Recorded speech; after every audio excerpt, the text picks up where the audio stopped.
Hier, on a parlé de la fatigue et des peurs cachées derrière la paresse. Et aujourd'hui, on va parler de quelque chose d'un peu plus subtil. La petite voix dans ta tête, celle qui commente tout, celle qui compare, celle qui critique, celle qui dit « Elle fait mieux que toi, hein? Tu devrais être plus avancé, tu n'en fais pas assez. » Cette voix, ce n'est pas toi, c'est ton ego.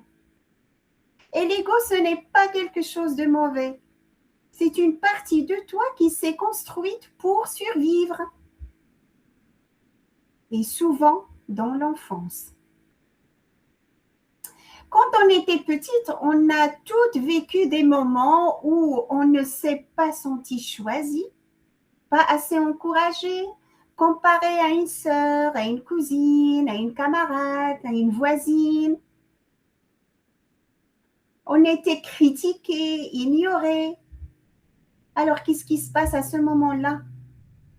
Quelque chose se crée à l'intérieur de toi. Une phrase qui dit « Je dois faire plus pour être aimée. Je dois être parfaite. Je dois prouver. Au pire que tout ça, je ne suis pas assez. » Et l'ego s'est construit autour de ça. Il a créé une identité. La fille forte, la fille parfaite, la fille spirituelle, la fille indépendante, la fille qui réussit. Mais au fond, il y a toujours la même blessure. La peur de ne pas être suffisante. Et quand tu compares, ce n'est pas vraiment à cause des autres. C'est parce que ton ego cherche à vérifier. Qu'est-ce qu'il vérifie?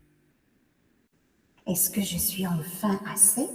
Mais peu importe combien tu réussis, si la blessure n'est pas guérie, ce ne sera jamais suffisant. Et parfois, cela devient un ego spirituel. Tu veux être la plus disciplinée, la plus consciente, la plus éveillée, la plus pratiquante. Tu veux bien faire ta spiritualité. Mais même ça peut devenir une manière subtile de prouver. Et dès que tu n'es pas parfaite, tu te juges.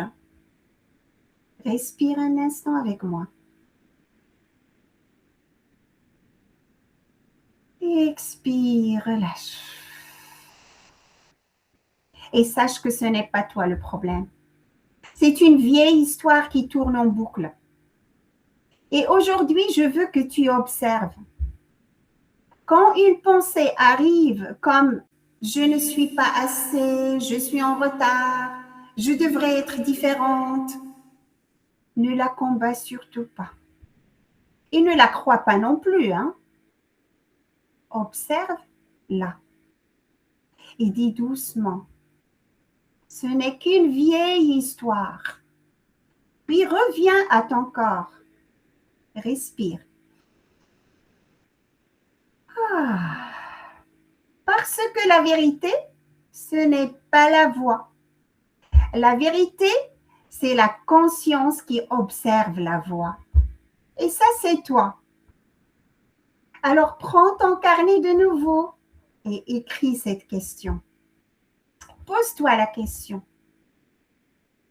Quelle est la phrase négative que je me répète le plus? Je répète. Quelle est la phrase négative que je me répète le plus? Et puis demande-toi, quand ai-je commencé à croire ça? Et souvent, tu verras que ça remonte très, très loin. Puis écris une nouvelle phrase.